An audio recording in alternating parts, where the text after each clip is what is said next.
if you smell what the Rock is cooking. Acknowledge me. You don't know what hard times are, Daddy.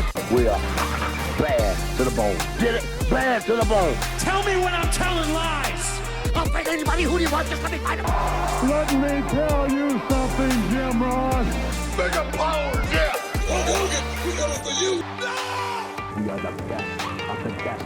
Woo! Wheeling, dealing. Smart marks. And that's the bottom line, cause Stone Cold said so. Welcome to another episode of Talk 'em in the Building Wrestling Podcast, where we focus on the promo, we talk about the talkers, we hype the hype man, and we pontificate on this beautiful thing called the pro wrestling promo. My name is Adalid. I'm here with my compatriots, my compadres, Greg, Adrian. How y'all doing? Doing good, man. Doing good. What's up to the listeners? Shout out to y'all. What's happening, Greg?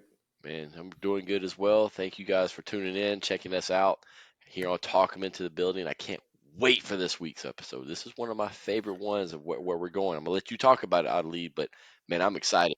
Truly excited. We are in the throes of WrestleMania season, right? The Ides of March are upon us, behind us, around us, and we're getting into April. We're getting into that hot season, and it is a hot WrestleMania season. I mean, I can't think back maybe 10 years ago, maybe 15 years ago, where wrestling was this, at such a fever pitch. And we gotta pull the curtain back, because the way that a lot of us met, the three of us met, through Adrian and through each other and through just mutual friends, was truly through traveling to wrestling shows, particularly WrestleMania. Yep. Right. And particularly the event that it's become now, where it's not just the show. Now it's a 2-night show, but all the surrounding, indie shows and events and signings and what have you. And it really becomes this kind of week-long, event that you have to be at live, because it doesn't do it justice to get the vibe and that ambiance and that energy you get when you're at a WrestleMania host town. So I'll pose this question to y'all. And Adrian, I'll start with you. Okay. What's a memory, kind of a fond memory, not certainly of the show itself, but maybe surrounding that WrestleMania week that you might be able to share with the audience that you really enjoyed in traveling or being part of that? Man, I have so many, because like you said, a lot of us, Greg and myself, we've traveled together for shows. Shout out to Byron, shout out to Randy, those good guys. We developed a family, and it always felt like it was a family reunion. We all knew going into April, like going back, January, that's when we would really start. Oh, yeah. That's when the negotiations would start. Like, hey, are you going? So, okay, we're going to do this, we're going to do that, and you're in charge of getting these tickets. You're in charge of getting these tickets. Like, it's that sort of exciting thing where it got to the point where my employees of my restaurants, they knew what week WrestleMania was, because that's when Boss Man was out of town. And so, like I said, it's plenty of great memories, but one memory in particular, this was in Orlando, and I actually got to meet my favorite manager of all time, arguably the GOAT, Jim Cornette. And it's funny because Greg and I had a hotel room together, and Greg went out for an event or something that evening. And I was like, nah, I'm just going to lay back. I'm going to recharge my batteries so I'm ready to go all day tomorrow, right? Mm-hmm. So I say, hey, I'm going to order pizza for us or whatever. So I order a pizza. I go to the lobby to go get said pizza. And sure enough, I go to the elevator, and somebody yells, hey, can you hold that elevator? And who comes in? It's Jim Cornette. So anyone that knows me knows that I'm a huge Cornette mark. I love the guy, even, despite some things that have happened before, but I love the guy. He's a huge part of my childhood. So I approach him in a cool manner. Like I one thing that Greg and I agree on, and I know Adelaide would also, when Mm-hmm. you meet your favorite wrestler, show some gratitude, but don't come off like a Mhm. super fan and nerd out and all that, even though that's going on in your head and heart. So keep it simple and just, hey, Mr. Cornette, just want to say you've been a huge part of my life, and I really appreciate all that you've done for the industry. And leave it at that. Some wrestlers take that in a perfect manner. They engage the conversation, Mhm. and also some don't. Some just like, well, whatever. But you didn't put yourself out there to just be absolutely ridiculed. Yeah. And the way that Cornette responded, he was very thankful. I think he was doing the Hall of Fame that weekend, and that was the reason why he was in town. He was actually introducing someone for the Hall of Fame, and he told me about it. He was like, "Yeah, man, I'm super excited uh, to do this Hall of Fame. Hopefully, I'm in one day. You know, that sort of thing." And the most memorable part of that whole experience, mind you, this is an elevator trip, so it's not the longest. Mhm. But the cherry on the top, he asked, "Hey, where'd you get that pizza?" And I told him, told him the number, and I said, "What, are you hungry? You eat pepperoni?" He was like, "Yeah, I'll eat pepper." I said, "Take a slice, man, but it'll be my absolute pleasure." So I can at least say, WrestleMania weekend, I got to share pepperoni pizza with my all-time favorite manager, Jim Cornette. So salute to him. And like I said, wrestling fans, listeners, when you meet one of these guys, they're normal like you and I. So show some gratitude, but don't be a supermarket about it, even though I know you want to. That's great. Wow, what a story, and what a kind of just serendipitous moment, right? Yeah, Where man. you're just around it at those, Mania hotels or anything like that, but like you said, it's that approach that matters so much and can be make or break what kind of interaction Definitely. you have. Oh, for That's sure. And I great. remember as soon as he started saying that, I knew exactly what story he was about to Yeah. tell because Yeah. 30 seconds after he got off that elevator, I had a text.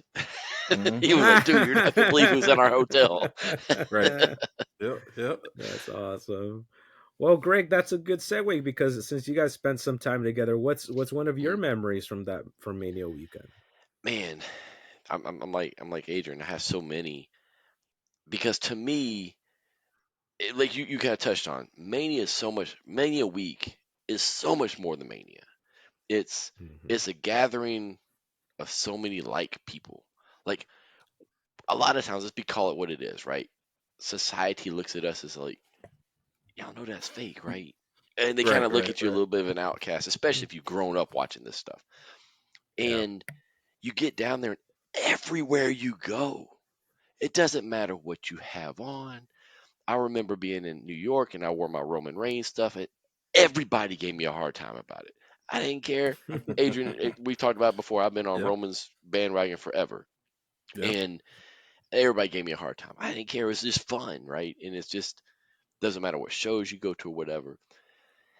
Um, but thinking about a conversation I had um at WrestleCon, and this was Mm. in Orlando as well. Okay. Yeah. I had recently listened to a podcast with Abyss, and Abyss used to work for the Atlanta Knights, which was a hockey team here in Atlanta. He was in the marketing area, and I just happened to hear something him talk about it, right? And I'm like, I used to go to those games all the time.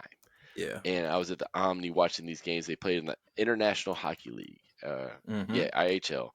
They won the Turner Cup, which is the championship. So when I came in contact with Abyss, we talked for like 15 minutes, nothing about wrestling, not one word about wrestling, all Nice. about the Atlanta Knights. I said, Nice. Wow. Abyss, man, I happen to hear you used to work for the Knights. He's like, yeah. Hey, he goes, hey, yeah, I just talked about that. I said, yeah, I used to go to those games. We started talking about how the atmosphere was. What was crazy, and this is just wild. They used to have this trumpeter that came down, and he'd be getting the crowd all hyped up I and like just remember that. and he'd be playing the trumpet and he'd come running down, hit the glass. Well, we're on the championship series deciding game. This dude comes running down the aisleway, hits the glass breaks, y'all. He hits his head on the ice. They have to stop the whole thing. Here's this trumpeter. He gets carried out like on an ambulance. So this is Abyss telling me his side of that story. He's like, dude, you remember this? And we're going back and forth about it. Like, hell yeah. I was like, I thought he was going to die. I was like, he goes, we all thought he was dead because how hard he hit that ice. Like they took him out and he was like immobile. He was like on the board. Just like a pro wrestling thing, though. He came back at the end of this game. Nice. With the neck brace on. It wasn't a work. It was for real. But he came back with the neck brace on. He came out and was like, had a little trumpet and just played a little bit. The place went freaking nuts. Nice. And it was just like, it was exactly a pro wrestling angle. 100% where the dude gets hurt in the beginning of the match. And then here comes Terry Funk, just crawling back out to the ring. Right. And it was just so funny to have this conversation with Abyss. And I think the cool thing about it is because so many people have a perception of WrestleCon of like, you got to pay for this, you got to pay for that, which, is fine. Him and I just stood around talking. There was no expectation that I had to buy a picture, I had to take a picture, I didn't have to do anything, dude. I was like, man, I even said, hey, do you want me to get something? He's like, I don't care, I just have fun standing around talking about something that wasn't wrestling. It goes back to what Adrian said. Everybody's just like all the rest of us, right? And I did thank him. I was like, hey, man, I appreciate this conversation, but I thank you also for everything you do, right? And he was like, no, man, I love it. I love this stuff. And that was it, right? I think that's one of my favorite moments. Can I share one more also from there? Of course, yeah. That same weekend, my son was at a roller hockey tournament and had gotten hurt. And he got hit in the eye with a stick. And I'm not there. His mom's not there. He's with somebody else. I'm like, really? Of all the weekends you get hurt, and neither one of us are there. Well, he loved Moose. And I went to Moose and said, hey, man, can you record a video for my son telling him to get well? And I showed him the pictures. Like, hell yeah, I will. Record, like, and nowadays it'd be like a cameo. He sat there, hey, man, I see you got hurt. And he cut this whole promo for him. And he's like, and I sent that off to him. It just made my kid's day. Like, he wanted to call him on FaceTime, but my kid wouldn't get on the phone because he's like, I don't want nobody to see me. But I thought that was cool too. He wanted to do that, but it was just that's just what we're in, right? That's the community we're in. It's just how cool people are. That was a good Impact corner at WrestleCon because I remember that because it was. What was it? EC3, yeah, Moose. It was a number EC3 of was cool. really popular guys there. Yeah, EC3 was so down to earth because I showed him a picture that I had taken in Atlanta, and he was Derek Bateman when he was in NXT, and I said, "Hey man, check this picture out." He's like, "Holy, we need to recreate that picture." And he had, I forgot his valet's name at the time, and he goes, "She was just here," and he actually ran to try to find her to recreate that picture. Oh my god! And he couldn't find her. He's like, "Man, I'm so sorry." I'm like, I'm good. Like, he was just, I wasn't asking for the recreate. I just wanted to show him the picture, and he thought it was so cool. He's like, man, thank you for saving that picture. And then when I posted the picture of him and I, and then side by side, the Bateman one and that one, and he reposted it off of Twitter, and it was pretty cool. But yeah, because Bobby Lashley was there. Yeah, it was a really good TNA corner. It was almost criminal how ignored that corner was. And that's the reason why I was saying it, because everyone had their attention elsewhere. But you got Moose, you got you got stars right here, and they were largely being ignored, man. But in the context of WrestleCon, when you have everybody there, it's like it's almost like a hierarchy, right? Of like who I know you're going to spend your money on. This isn't WrestleMania related, but it is a weekend where New Japan had those Long Beach shows, the initial ones, and they had the meet and greets, and the Bucks had long lines, and Kenny had long lines, and Cody, everybody, and Ospreay had like no line, who I loved. I loved the guy even then. And I walked up to him, and I was doing something similar, long before Cameo, where I would ask him, hey, can you record a video for my pro wrestling club for my kids at the school I work? And sure enough, I told him, yeah, I've shown him your matches. I showed him that match with Ricochet, that very controversial match, as it were. And he talks about really struggling in school and stuff like that, and wishing So he writes this really beautiful, he tells this beautiful message on video, and brought it back to the kids. They loved it, but it's so funny because, like if I try to do that now, I mean, it'd be pretty impossible, and it just, but it's those moments where you can treat someone like a human, right? Because Yeah. he had no line. I was just chit chatting with him and like, oh, you're just the guy who loves what they do and has a job that they love what they do. But my WrestleMania one isn't as much of a conversation. I wish I had like this deep, moving moment. I have it in other industries, not in wrestling yet. But it was WrestleMania weekend last year here in LA, and through a tumultuous bit, I ended up at the ROH show, the pay-per-view, and was chit-chatting with the person next to me. They're like, hey, I'm trying to hit up the GCW show that was across town that bled into this show.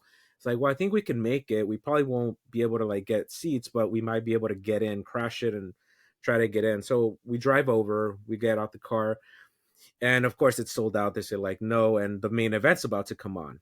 Main event was Joey Janela, Hijo del Vikingo.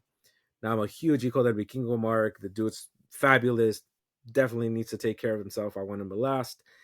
And we're walking, and you got to understand the Ukrainian Cultural Center, where they hold a lot of the GCW shows. There is no dressing room. The dressing room is literally the street/alley next to the building.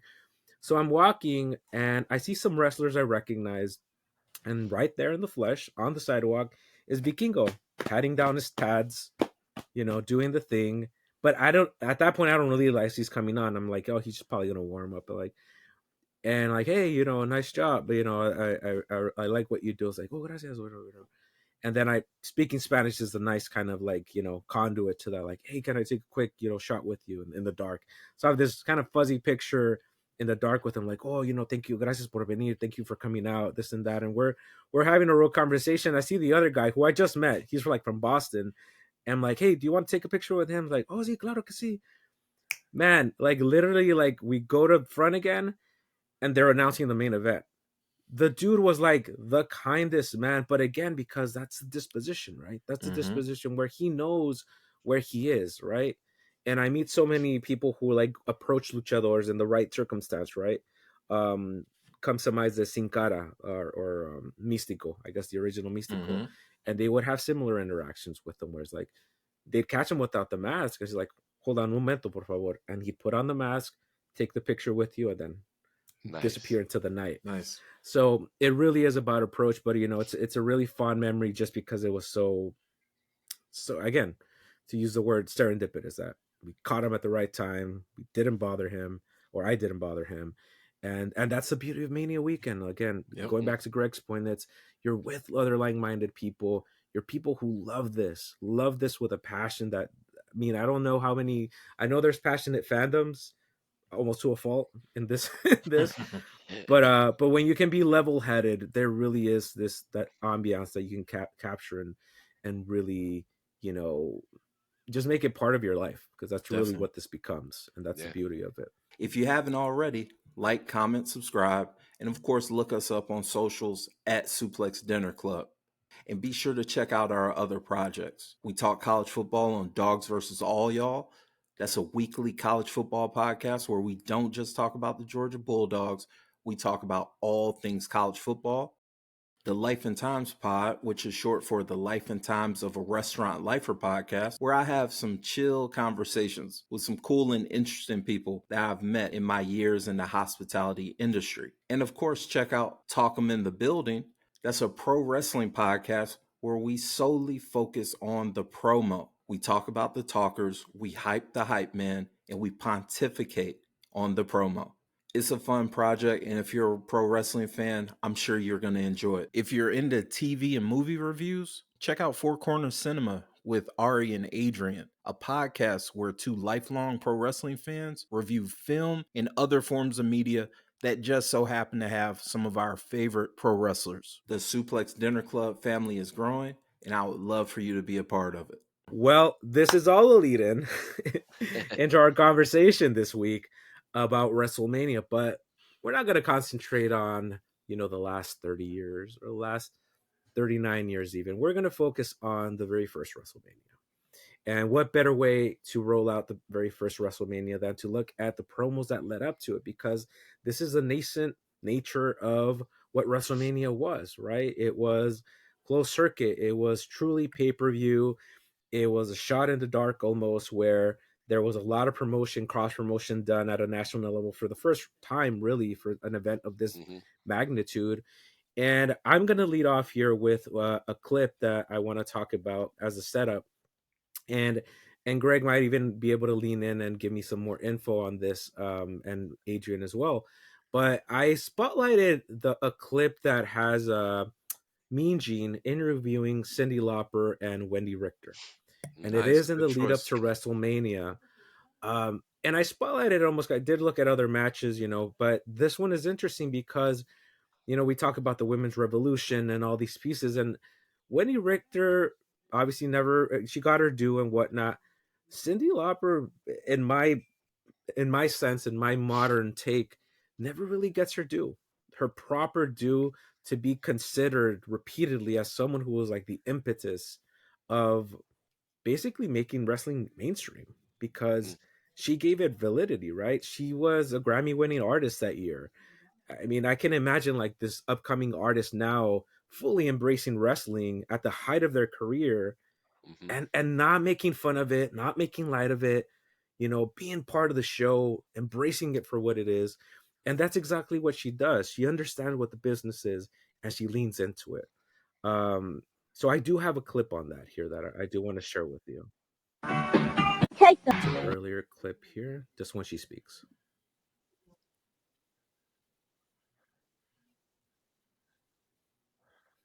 I'm not worried too much about Moolah because I got some surprises for her in my pocketbook. And if you think I had surprises for her this time, I got bigger surprises for her next time. So you better watch out, you ugly little thing. Right, you better watch out because you're getting old. All right. Moolah. Moolah, I beg your pardon. I thank you, ladies. So obviously these are, the kind of clips that they're, banking. They're recording several of them. You see Cyndi Lauper step over her words, but Greg, what was going through your mind as maybe you're watching this, for the very first time, and you're experiencing Cyndi Lauper and this great artist really embracing pro wrestling? So you got to go back. You got to go back to MTV broadcast a match where Hogan was being attacked, and Mr. T comes out of the crowd, but it's Cyndi Lauper who helped bring him out. So if you even go back further, so the way this whole thing started is Cyndi Lauper with Girls Just Want to Have Fun has Captain Lou Albano in the video. Now, what's wild about that is Captain Lou had never been a face. He always a heel. That's right. And so that turned him face. So that's how that whole thing started. And Cyndi Lauper was on top of the world. Like, she was the pop star. Her, Michael, Prince, that's the level she was at. Yeah. And so this is not, some random pop star that just had a flash in the pan. Like, she was huge, huge. And so then they did that thing with MTV to make the rock and wrestling connection, and then bringing it into that. So now you have Wendy Richter being her, representing her. So the feud was really about Moolah and Cyndi Lauper, and that's kind of where it came from. But it was huge. That whole time everybody's buzzing like, what's this wrestling thing? And it's all mainstream now. And she was on everything. Her and Mr. T, in my opinion, are the ones who made WrestleMania mainstream. You had Hogan. Obviously, Hogan was the conduit, but those two are what brought in the mainstream audience to say, "Whoa!" Because Mr. T was huge. I mean, he had blown up off of Rocky 3, and then was starting into the 18. And I mean, I don't even know how to explain how big she was at the time. And they had her on everything. Like, if you go back and look at everything, she was on Johnny Carson, which was huge. The Tonight Show. She was on the Today Show. She was on all kinds of things. And to your point, she respected the business. I think that was the other part. It was never shown as a joke. You know what I mean? And at that point, people really looked down upon wrestling big time. Right. And I think that's what's interesting to me is I don't think as modern fans or as a modern audience we realize how captivating that moment was, right? Mm, Because I mean the entertainment business is so fractured now with like TV ratings, Mhm. even the way that digital platforms capture recording artists. Like there's tons of huge ones, but something that struck to me when you mentioned her being in the same light as a Prince, as a Michael Jackson, is I go back to the We Are the World music video and she's front and center. She's like hmm right there with them, it Yeah. fully with parody. And to see someone at that magnitude, let's plug in a Michael Jackson or Prince in a WrestleMania, and it's like, oh my Yeah. gosh, like what's going on? Right. So think about that We Are the World thing. Think about this. This is the magnitude she was. They chose her over Madonna. That's wild. That's Wow, wild to that's imagine. insane. That's And insane. if you happen to go back and listen and how she if you go back and listen to that song and her voice, it made sense because of how Hmm. it is so distinctive. But that's how Mm, big Right, she was. I think that maybe more than anything tells you the star power she had. mm, right, right. And the wherewithal to know what they had on their hands, right? Like you Yeah. said, hmm all the cross promotion she did for them, hmm that they probably wouldn't have gotten on their own, obviously. Definitely. And going back to what you just showed as far as that promo, she had passion. Yes, It was not. It did very not come off much. scripted, and it's almost like she wanted to say other things she knew she couldn't. Mm. Like she wanted to cuss almost. Yeah, I felt like she wanted to call Moolah something else besides the old hag or whatever she said. yeah.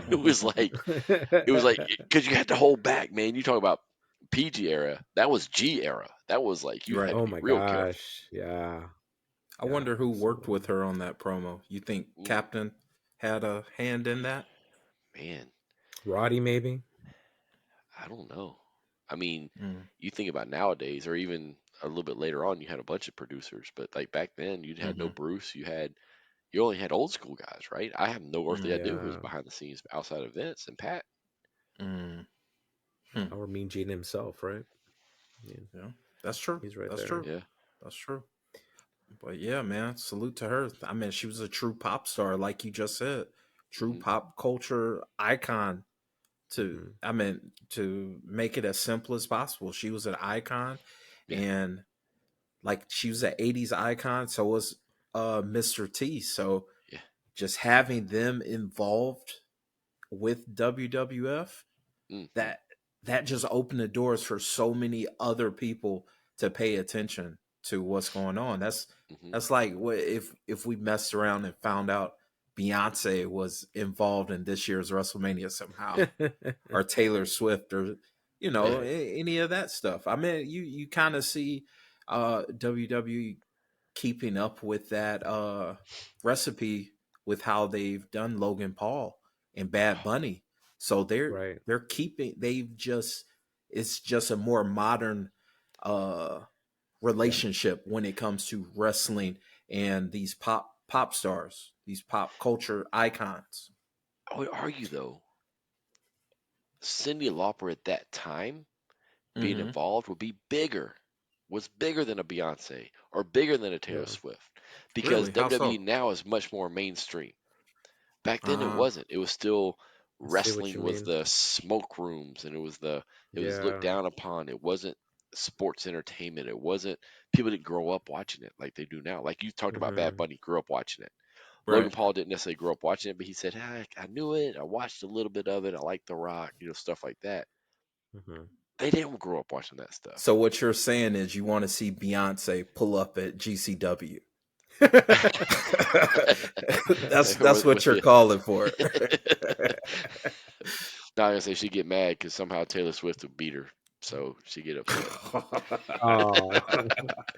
I want no smoke with the Hive or Swifties. So I love both of those women. Yeah, for There, sure. there was it's not a pop star, but there was an alleged rumor when Rock had that weird period where he wasn't with WWE, hmm that he was supposed to show up at a PWG randomly. Really? Oh Yeah, wow, and it was like it that would was have a been real thing insane. because they invited Stone Cold plenty of times, and he was like, "Nah." Mm. I'm like, I have Yeah. merchandising deals with him, so. But he was about to do that, and for whatever reason, it fell through. That would have been wild. Anyway, Great. So really awesome, kind of touchstone for pop culture when you have these stars like like a Mr. T, like a Cyndi Lauper. I mean, Mr. T literally just did a Super Bowl commercial, Mm-hmm. 40 years later of being involved. So I think it's pretty telling of their influence. But Greg, I'm going to pass it on to you. I know you brought a, clip that is near and dear to your heart in I terms of did. a promo for WrestleMania 1. Yeah. So, all right. So I brought one from the main event. So you had to think about this. My childhood heroes were Hulk Hogan and Mr. T. And not because of WrestleMania. I mean, I loved Hogan, but I loved Mr. T. Like I had the Mr. T cereal. I had a Mr. T action figure, even though they weren't small, they were big. I stood in line for over 3 hours to meet Mr. T at Toys R Us. Wow. Um, Nice. and there were so many people at Toys R Us, y'all. It was, it was so many freaking people. And my mom was standing there right there with me, like, whatever, we're gonna see Mr. T. Um, Nice. so I loved Mr. T. So to see my two worlds come together was like Wow. heaven, right? And I was not a big WWE fan. I was NWA. I was here in Atlanta, WCW, whatever you want to call it, GCW, Georgia Championship Wrestling. Um, but the clips I'm going to show you, while excited me, also hurt my feelings very deeply. So you're going to see why, and I'll explain it because I'm going to have a whole lot of history stuff around this. But I think you might be interested in which clip I decided to bring. Hulk Hogan and Mr. T, right here, Mr. T.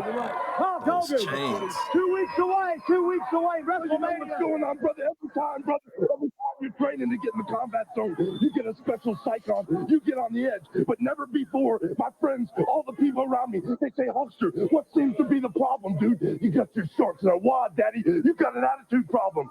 Well, let me tell you the reason why. Wrestling's out the window. All the obligations, all the commitments I've had until the 31st. I've taken care of business Mr. T's way, brother. No more wrestling for me, daddy. I've been street fighting Chicago style.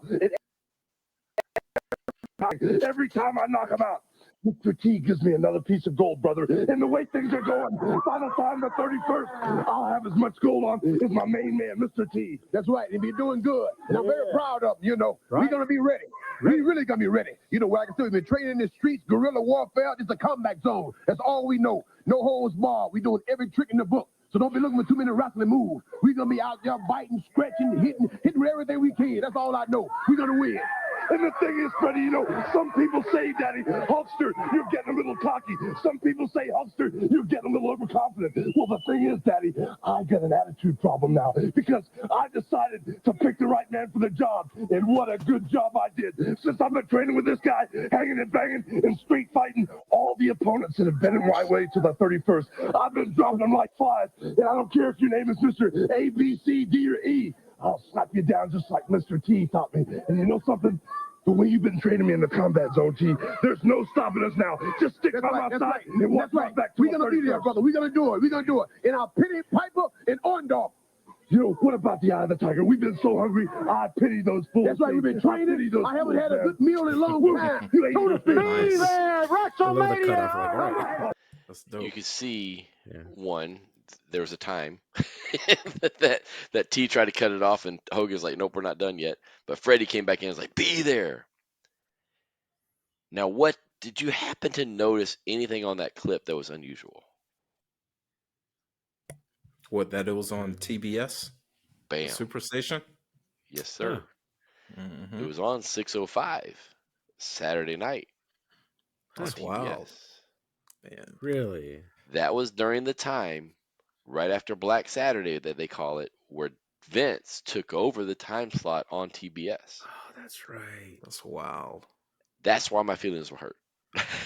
Because I'm like everybody else in Atlanta. What the is going on, right? Right. And so that's why I picked that clip, because they were in the studios. That was in the studios of TBS downtown Atlanta, where they recorded Georgia Championship Wrestling, where they recorded World Championship Wrestling. And if you notice, and that's Freddie Miller at the end, he said, "Be there." His tagline all the time, if you ever go back and watch some of those old WCW things, when I say WCW, NWA World Championship Wrestling, he was Mhm. always like, at the Omni, don't miss it, be there. And that's why he said, be there. I thought that Wow. was, that's why I wanted that clip specifically, because it's something Right. very different. That was not shown nationally. That was only shown on TBS. Wow. That's crazy. Yeah, That's the wild. aesthetic is so different from what you expect, like a typical Hmm. WWF promo at the time. Uh-huh. Absolutely. Yep. Yeah, Not that's as crazy. produced. Hmm. And you can see T is not comfortable. Hmm. T's throwing out his little stuff, and Hogan's carrying that 100%. But I Yeah. think it's really cool that I do remember way back then, like, whoa, they're in the studio. It's like I remember watching that part because I used to go to the studio, not at that time, but I went to the studio later on, several Yeah. times. But I love that. But also talk about talking them into the building. I mean, Hogan, if you think about it, that was a heel promo. We're gonna fight. Yeah. Definitely. I've been knocking people out. I mean, they talk about the gold. I mean, if you really look at it, they're both just heels with fans behind them. Yeah. Yeah. I mean, if you really want to think about the original tweener, it was Hogan. Hogan never wrestled scientifically outside of Japan. All punches, all that kind of stuff. But you talk The about back talking them into break. the building. Yeah. You talk about talking them into the building. You heard the fans. Like, it's less than 100 people in there. And you could hear them. Like, they were all into it. They were into everything that was going Yeah. on right there. And how big T was at that time. I mean, T was one of the biggest stars in the Yeah. country. And the fact that he showed up at TBS Studios in Atlanta to do a promo, they didn't wrestle. You know for a fact Hogan didn't step into the Right. ring. So Right. he just came out to do that. But what did you guys think about that promo? Adrian, I'll come to you first. Perfect Hogan promo. Perfect Hogan promo. I love. It was a few things that I enjoyed from his end. That I'll mainly speak on. I love the fact that he brought up the fact that he's just like, I'm fighting in the streets. I'm knocking everybody out, and every single person I knock out, I'm getting an extra piece of gold. And then while he's saying that, he's showing his stuff, so he's shining. But at the same point, he's like, "Yo, I'm training, I'm working hard."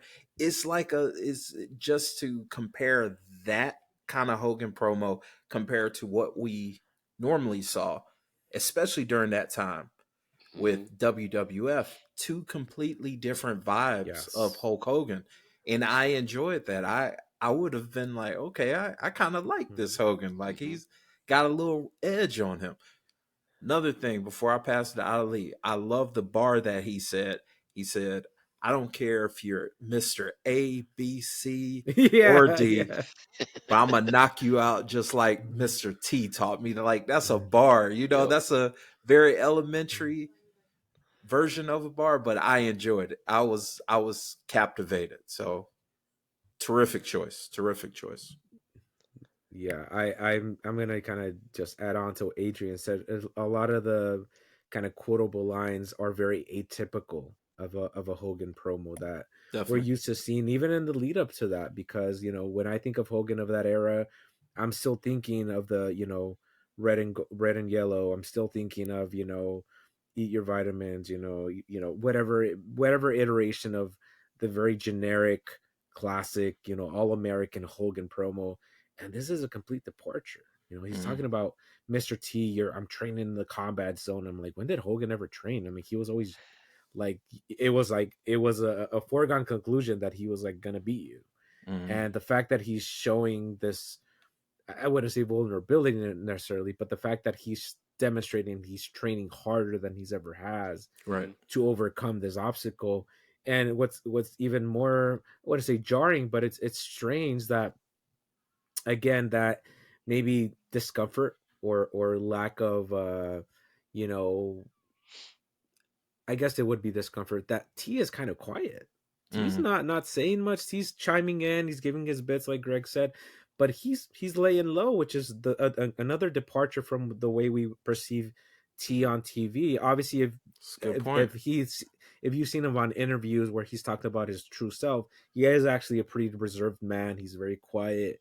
he got rid of the chains because he thought it was like a it went against his beliefs or whatnot. So it in reality, the man behind the name is very different, and I feel like we were seeing more of that version rather than T himself, the character, the persona. Hmm. But again, I mean, the most jarring thing for me is just this almost underproduced promo, which I expect for like an NWA, expect from other promos of that era, but it just seemed like, wow, this is the Hogan we would have seen if he hadn't been sanitized and produced and essentially made a cartoon character for all intents and purposes. Definitely. I think the one art of this promo, and this is what made Hogan so good, what he did and how he articulated everything. He put over Piper and he put over Orndorff as threats. He Very Definitely. put them overlooked that. over Yes. as I have to train. I have to do things I haven't been doing. Hmm. We have to train like we're in the streets of Chicago. We got to get street fight. We're not going to wrestle. That puts over Piper. That puts over Mm-hmm. Yeah. that puts over Orndorff to a different level. Hmm. T just chiming in. I pity Piper. I pity Orndorff. That puts them over. So what they did, they never. This is what I think is lost on Rock. I think it's lost on Roman. They make fun of their opponents. Mm. They didn't. These two did not. T did not. Hogan did not. They said these are threats. These are, like you said, obstacles in our way, and we have to take this serious. There was no ha ha. There was no little catchphrases of fun or any of that kind of stuff. It was, we got to take this on head on, Mm-hmm. and we got to take it serious.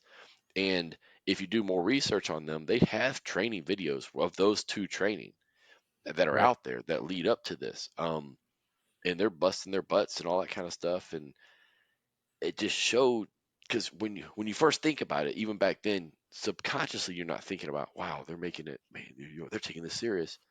But now Hmm. you look back, with our more educated views, it's like, dude, they made this seem so important. Mm-hmm. They made it seem that this is a threat to pro wrestling. We can't let them in. And what was on the line? There was no title on the line. It was pride. It was WWF. And it was like, we got to pay to see Piper lose. But how do you make Piper even more hated and taken seriously? The good guys have to make you know that they're taking it Yep. seriously, and that's what they Mm. did. That to me talked you into the building, talked you in. And when I say into the building, there was no pay per view. You had to, and here in Atlanta, you had to go to the Fox Theater to watch this thing on Yeah. a freaking TV screen or on a screen. Full circuit, right? Yeah, Yeah. Nice. and they had those all over the country where people were going in and watching these. I mean, that to me is just an artful promo, artful. Definitely. Imagine following that up. I wonder who was behind the curtain. Like, God damn it! Like, I have to follow this up. Like the two biggest stars on the show, and now I have to Not even the go biggest up stars there. of the show. The biggest stars of a rival. Oh yeah, I Right. yeah, want to yeah. know No, for what sure. NWA wrestler had to Hmm. follow that. Oh yeah. Man, that's rough. Well, That's keep rough. this in mind. There was That's no NWA guys there, Oh, they so they weren't no there. There was sir. just That they was were all just in the Oh, WWF. set. They were okay. just in the studio. Oh, So that okay, okay. studio, so when Vince took it over, he turned it into um, WWF. So everything in there was Oh, okay. WWF. Um, Hmm. but what really got Ted upset, from what I understand, is he started making it a highlight show. So before Mm. it was like, you had your little matches in the studio, but Vince kind of took some of the matches from like a challenge or a superstars, whatever they're called at the time, and started showing those during this time frame. And Ted was like, no, I want original content. So they Mm. bought Vince back out. And apparently it was like $1 million or Wow. something. They've bought him back out, and then Wow. that's when World Championship Wrestling came into play. Before that was Mm. called Georgia Okay. Championship Wrestling. I didn't realize it went back and forth that many times. That's interesting. Yeah, Wow. it was. But yeah, That's wild. it is wild. Like that'd be a fun one to go back and look at, that history of how that whole thing happened. Because I'll never Mm. forget that. Yeah. Like, what just happened? Like there was no notice. Like all of a sudden, boom! It's like what in the world? It's There's crazy. It's even like an that's article I remember in the not old regular WWF. schedule. No, like in the old WWF magazine, I had that copy that had an article in it. It was called the Atlanta Connection, and I think by the time the magazine came out, it was already done. It was, I mean, it was Wow. like maybe Oh 2 my months. It was not long gosh. at all. Yeah. Huh. Wow. Interesting. There are those kind of like moments you think like that really happened. That really Hmm. was that a thing? Because again, in the unbroken history, you're like, well, no, that's they went straight to WCCW, and like, no, Hmm. not exactly. Bizarre, man. It's Hmm. bizarre. That's strange. Reminds me of life, like seeing that every once in a while, that Eddie Guerrero, Rey Mysterio, CM Punk match from Ah, IWA yeah. Mid South gets Yeah, yeah. passed around, and it's like, oh, there's such a weird like Ray has no mask, Eddie's Mm-hmm. like, in this weird in between, and Punk is still like indie Punk, really, Mm-hmm. Yeah, I'm thinking more modern. They're like, did that really happen? Hmm. Um, all right. Well, thanks, Greg. That was really cool. I love. I've obviously gone. We've all gone back to watch it, but just getting that history lesson is also awesome. Definitely. Adrian, I'm gonna have you share your clip in WrestleMania 1. What call to you? Unfortunately, I'm the main event, even though I have a squash match to present you guys. So I'm kind of in a Hey. I'm kind of in a crappy position, but it's all good. You have the great SD Jones, one of the best enhancement talents of WWF, facing the monster, the king of the 5 count, King Kong Bundy. And Yes. this is a unique promo because not only is it right before these guys are stepping in the ring, which makes you think, why didn't King Kong just knock this guy over the head like as soon as he was done? But it just shows you a difference of characters, two different characters, and basically you know how this is going to end up after this promo. How big was King Kong Bundy, man?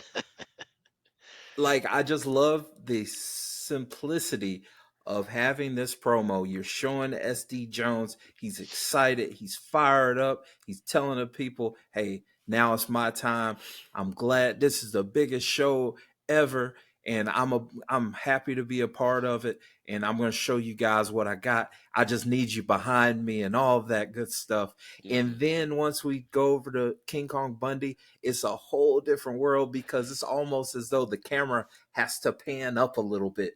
Mean Gene has to move his mic up so that you can actually hear what this mountain of a man has to say. I just love how simple it was and how it just shows the difference of two characters. And like I said, by the end of it, you know exactly what's going to happen. So, so Greg, what are your thoughts, man? What are your thoughts about it? Well, what's funny about it is I think that promo lasted longer than the match. Yes, exactly. Yes, Legitimately, yes. it really It did. did. It did. It And did. that record held for years, I think, until Mysterio beat JBL. Um, it Oh yeah. yeah, it was quick. It was what 28 seconds, I believe, something to that I effect. think it was like in 20, 28, 25 seconds. Yeah. I did not remember that promo at all.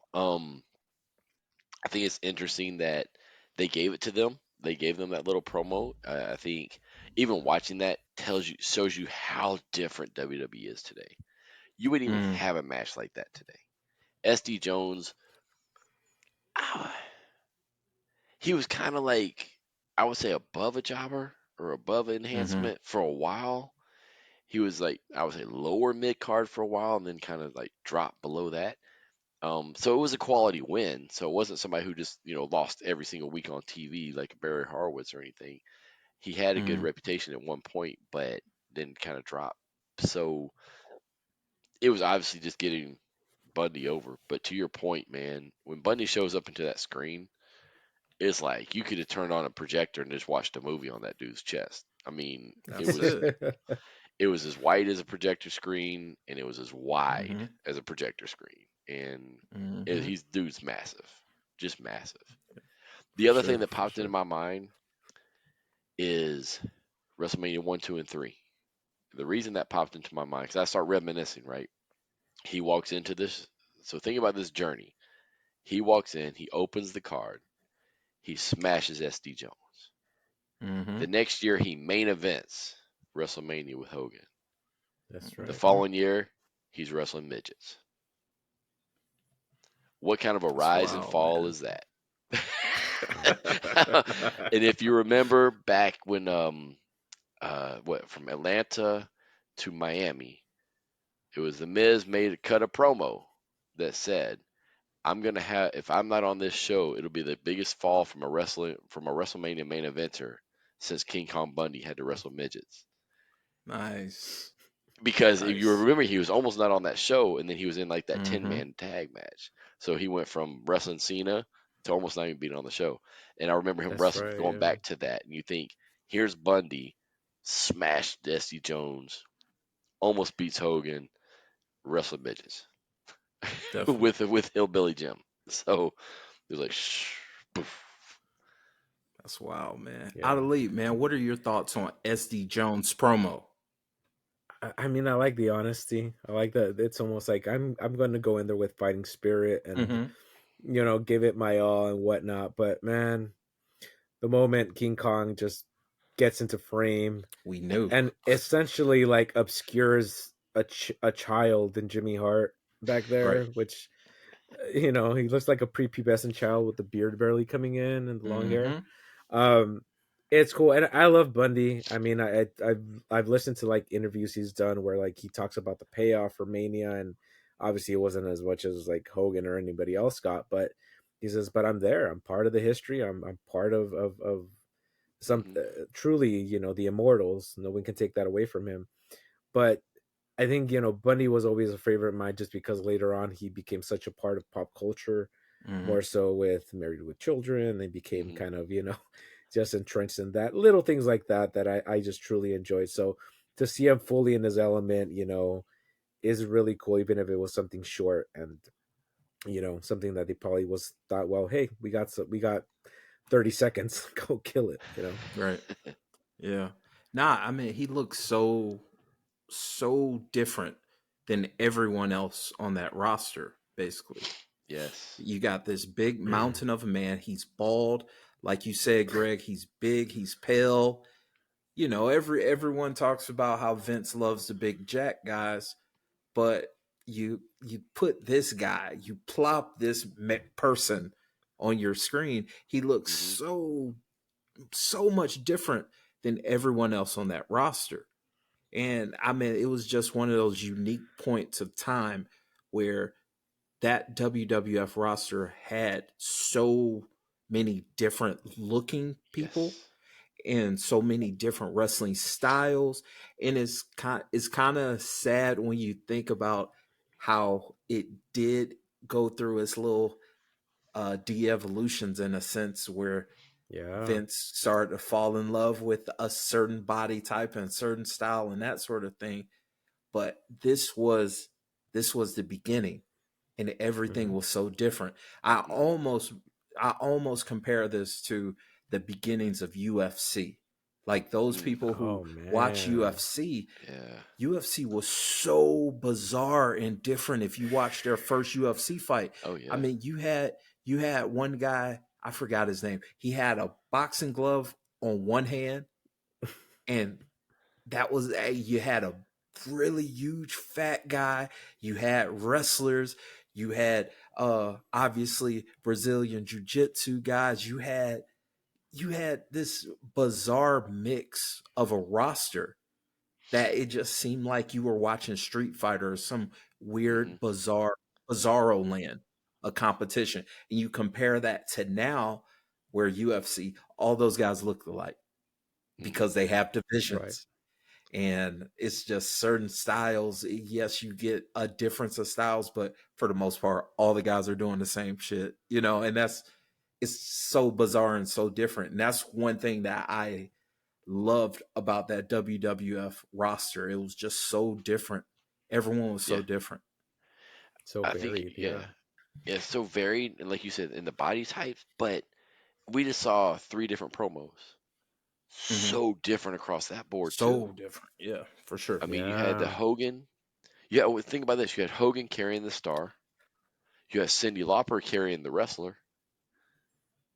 You had Jimmy Hart, Yeah. who understood, I don't need to talk. You had SD Jones, who basically couldn't talk. He was like, buy some hats. Like, Right. I'm going to be here. Right. I'm here. Yay. Go buy He's some just so hats. excited. He's just excited, man. Exactly. He's just excited. I'm part of the party. Right. Like, I'm here. Cheer for me. Pray for me. Because here's this dude Right. about to kill me. It's so. Right. Yeah. And I think it goes back to what, the core of what we talk about here, right? Is talking them into the building. And I think WWE and wrestling in general went through a whitewash where everybody started cutting promos the same. They all started doing. There's always been that formula of what you have to say. If you go back to the Hogan promo, it's prior to. It's they show, he talked about March 31st. It's going to be all WrestleMania. Freddie Miller, make sure you be there. So they're making sure they're hitting those points. You got to make sure you're there. They had the graphic up there, 1 o'clock, which I thought was interesting. Going to call that out. The start time, 1 o'clock. But things like that. You jump over to the Cyndi Lauper promo. Gene is the one that kind of reminds you. Make sure you hit that, right? Because Cyndi Lauper's not in that point, and you see Randy Richter standing there. I'm sure she spoke before that, who just didn't have a strong promo, right? But it's of that piece, Cyndi Lauper was a star. When you jump over to mine, the one I brought, Hogan was the star, and and Hogan was smart enough to know I'm getting the rub off of him. Wendy Richter's getting the rub off of Cyndi Lauper. Cyndi, right. And then you come over to yours, this right before the match. You don't need a rub at that point. You already bought the paper. You're already there. But I thought the art of that was not just Gene, but Jimmy giving that mic, giving that up. And it's like we had the diversity of bodies, but we had the diversity of styles in the promo Definitely. too. Definitely. Yeah, I like those parallels that you drew to, to the body types, to Adrian talking about styles. It makes me think of, gosh, early UFC was just like so bizarre, savage and just, oh my gosh, like insane. But as much as we're waxing poetic and borderline nostalgic about those times, all of that influenced the following generations, right? Oh yeah. Whether it was a promo style, whether it was, how many people still parrot a Hogan promo essentially. Oh yeah. Right? How many like probably incoming future celebrities look towards the Cyndi Lauper, so like, okay, let's see how she's like, or that maybe that legitimized their presence there, so I think there's so much value in that first WrestleMania as a template for what could be, right? Because there was no guarantee it was going to be successful, right, until it actually happened. Yeah. Right? It was kind of like tense for a minute. Yeah. I mean, if you hear the stories behind it, allegedly that if it had not succeeded, we would not be sitting here watching any of this WWE stuff today. Yeah. And in all honesty, wrestling could have been dead. I mean, that is very true. In the modern sense, absolutely. Probably would have stayed regional, probably would have stayed territorial, and that would have been it, right? Yeah. There's an alternate timeline out there TV somewhere. Licenses. If there's an alternate timeline out there, another in the multiverse, that's got a whole different world. Where the NWA is the biggest company in the world. Exactly. Yeah. And CMLL probably still alive and kicking somewhere. Right. All right, gentlemen. That was I love that. I love reminiscing about stuff that, oftentimes, we're so focused on modern wrestling, and to take these moments to peek at, of course the promo, but using that as a lens to see the greater landscape of what was happening at the time, right? And it's always amazing to do that. I want to close this out tonight with I'm going to cheat a little bit. I don't think it's a non-wrestling promo, but there is a wrestler involved, and you're going to see it right away. It's in line with what I brought tonight. And I really brought it for the listeners because I think it goes back to our conversation of like how big a star Cyndi Lauper was. I don't think we quite understand like how big this was. So this clip is 39 years old this year. It is Cyndi Lauper winning her Grammy for Best New Artist. Best New Artist is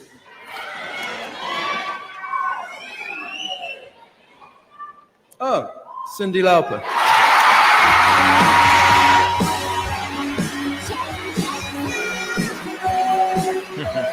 Nice.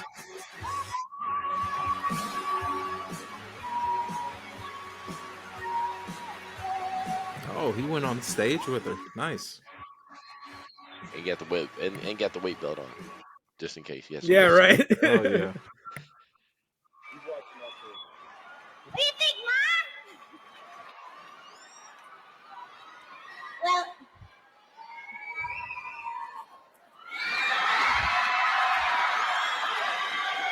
I want to thank everybody for this award. There were a lot of people that did it with me. I want to especially thank Epic Portrait Records. What? And of course, Rick Chertoff, the Hooters, who were my band before I had my band, and my band, of course, because they went out there with me and did it and proved that it could be done. And there's so many people, and I don't think I can get everybody. Dave Wolf, of course, Joe Zinzak. I should have wrote the list. And all the World Wrestling Federation, Captain Lou Albano, who has gone on to become a movie star. And of course, Katrine Dominique, who starred in all the videos with me. And a little special thing.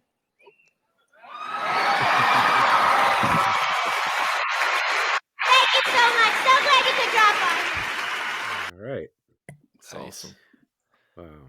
So what a moment in time, right? Just to think back to like, this is the epitome of Hogan. This is not the epitome, but this is about as mainstream as he was ever gonna get. And Lauper, right, who makes wrestling part of her thank you speech, and directly thanks Captain Lobano, who truly becomes part of Hollywood, right at that point.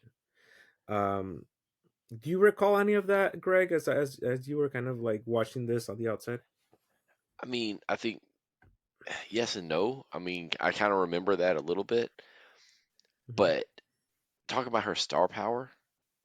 When she was announced, did you hear that pop? That was a pop. The place went crazy. And I don't really watch award shows anymore, so I couldn't tell you like what it's like when anybody wins, but that was crazy. Like that's just the MTV generation. MTV was so big at the time when they played music and had videos, and that was just a different world. Like stars were different, and to your point, her thanking the World Wrestling Federation was huge. Thanking Captain Lou, huge. Hogan on stage, huge. I would love to see what the rating was for that, because back then, of course, we didn't have 400 different channels and 20, however hundreds of millions of YouTube shows and all these other things. We didn't have those things. We had only so many cable channels or even local channels, and that I'm sure that rating was astronomical. And 37 million viewers. 37 million. That's crazy. So that means 37 million people heard World Wrestling Federation, heard Captain Lou, and saw Hulk Hogan associated with Cyndi Lauper. And you think about that's in 1985. That's the very beginning of Hulkamania. I mean, that thing's about to blow up. And I mean, I don't think, I'm glad you brought that, because I don't think we can discount what influence she truly had on this business that we love. I mean, huge. Not just the success of WrestleMania 1, WrestleMania 2, she was there. And this right here in between, unbelievable. And how much she legitimized it in the eyes of mainstream Hollywood, because it's like, hey, these are not just, hulking men and women. These are truly talented people that I want to associate myself with, and I can vouch for. And I'm telling you that they're legitimate, and they had no choice but to start opening those doors. Obviously, it took decades for, even Rock talks about how he ended up firing his management because he said you have to distance yourself from wrestling. That first run he did with Walking Tall, and they had him slim down and whatnot. And he did a 180. He's like, no, I'm going to embrace it. Like, there's no reason. And I think there's still that stigma But I feel like this was kind of that wave of trying to crack at it and say like, no, these are legitimate performers who are multi-talented. Definitely. Adrian, how about yourself? What kind of were your thoughts in seeing her in her element and being very vocal and not ashamed of wrestling? I mean, one thing you can tell through her speech is her energy. She's very charismatic. It seemed like everyone loved Cyndi Lauper. Like you could just tell she was one of the most popular figures of that time. I wasn't around to see it, right? But I know how popular she was because, like you said, girls gonna have fun, or whatever that song was. One of the most popular songs ever. We still hear it. I remember the music video mainly because of Captain Lou, being a wrestling fan, but that was one of the biggest songs ever.